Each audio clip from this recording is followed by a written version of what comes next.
മുഅ്മിനായ മനുഷ്യൻ ആഗ്രഹിക്കുന്നത് എന്തായാലും അവൻ നേടിയിരിക്കുമെന്നാണ്. അതിശക്തമായ ആഗ്രഹമാണ് മനുഷ്യനെ ലക്ഷ്യത്തിലേക്ക് എത്തിക്കുന്നത്. അതെത്ര വലിയ ആഗ്രഹമാണെങ്കിലും.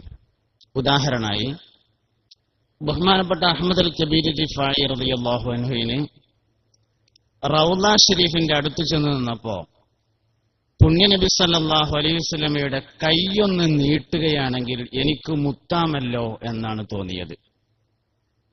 അള്ളാഹുവിന്റെ റസൂൽ വഫാത്തായി റൗളയിൽ അന്ത്യവിശ്രമം കൊള്ളുന്നു. ദൂര രാജ്യത്ത് നിന്ന് ഷെയ്ഖ് റിഫായി റളിയല്ലാഹു അൻഹു റൗള ഷരീഫ് സന്ദർശിക്കാൻ വേണ്ടി ഹജ്ജ് കഴിഞ്ഞെത്തി. സിയാറത്ത് ചെയ്തുകൊണ്ടിരിക്കുമ്പോൾ മഹാനവറുകൾക്ക് തോന്നി, അള്ളാഹുവിന്റെ റസൂലിന്റെ കൈയൊന്ന് കിട്ടിയാലോ. ആഗ്രഹം ശക്തമായപ്പോ ഹൃദയത്തിൽ നിന്ന് ഒരു പാട്ട് വന്നു. ഫീ ഹാലത്തിൽ ബുഅദി റൂഹി കുന്തുർസിലുഹാ തുഖബ്ബിലുൽ അർള അന്നി വഹിയ നായിബതി ഫഹാദിഹി നൗബത്തുൽ അശ്ബാഹി ഖദ് ഹദറത് ഫംദുദ് യദൈക ലികൈ തുഫ്ളാ ബിഹാ ശഫതി. അല്ലാഹുവിന്റെ റസൂലേ, അങ്ങകല വിദൂരമായ രാജ്യത്ത് നിന്ന് സാധുവായ അഹമ്മദ് അവന്റെ ആത്മാവിനെ എന്നും ഇങ്ങോട്ട് പറഞ്ഞേക്കാറുണ്ട് നബിയെ. ഇന്നിതാ ശരീരത്തോടുകൂടെ അഹ്മദ് ഇവിടെ വന്നിരിക്കുന്നു.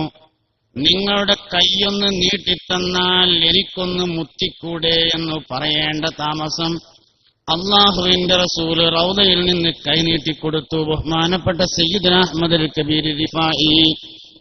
അതിശക്തമായ ആഗ്രഹം മുഅ്മിനായ മനുഷ്യനെ ലക്ഷ്യത്തിലേക്ക് എത്തിക്കും എന്നത് ജീവിതത്തിൽ ഒരുപാട് ആളുകളുടെ പാഠമാണ്. എനിക്ക് എന്റെ തന്നെ വലിയ ഒരു പാഠമാണത് എന്ന് നിങ്ങളുമായി പങ്കുവെക്കാൻ ഞാൻ ആഗ്രഹിക്കുകയാണ്. നമ്മൾ വലിയ രൂപത്തിലുള്ള സ്വപ്നങ്ങൾ കാണണം. ഒരിക്കലും നടക്കില്ല എന്ന് വിചാരിക്കരുത്. നടക്കേണ്ട എല്ലാ കാര്യങ്ങളെക്കുറിച്ചും നമുക്ക് ബോധം ഉണ്ടാവണം. വലിയ വലിയ ആളുകളെ കുറിച്ചൊക്കെ പറയുന്നത് കേൾക്കുമ്പോൾ നമുക്ക് തോന്നും അത് ഓല് വലിയതായതുകൊണ്ട് അങ്ങനെ ആയതല്ലേ എന്ന്. ഓല് വലിയവരായത് വലിയവരാവാൻ വേണ്ടി പരിശ്രമിച്ചതിന്റെ അടിസ്ഥാനത്തിലാണ്. അല്ലാഹു സുബ്ഹാനഹു വ തആല ആർക്കും വിവരം മേലെന്ന് നൂലുമ കെട്ടി ഇറക്കി കൊടുക്കണമെന്നില്ല. എല്ലാവരും അധ്വാനിച്ചുകൊണ്ട് നേടുന്നതാണ്. വജ്ഹദ്, ഏറ്റവും നല്ല പരിശ്രമം നമുക്ക് ആവശ്യമാണ്. പരിശ്രമത്തിനനുസരിച്ചാണ് നമ്മളെ വിജയത്തിലേക്ക് എത്തിക്കുന്നത് എന്ന് നമ്മൾ മനസ്സിലാക്കുക. സമയം എല്ലാവർക്കും ഒരേപോലെയാണ്.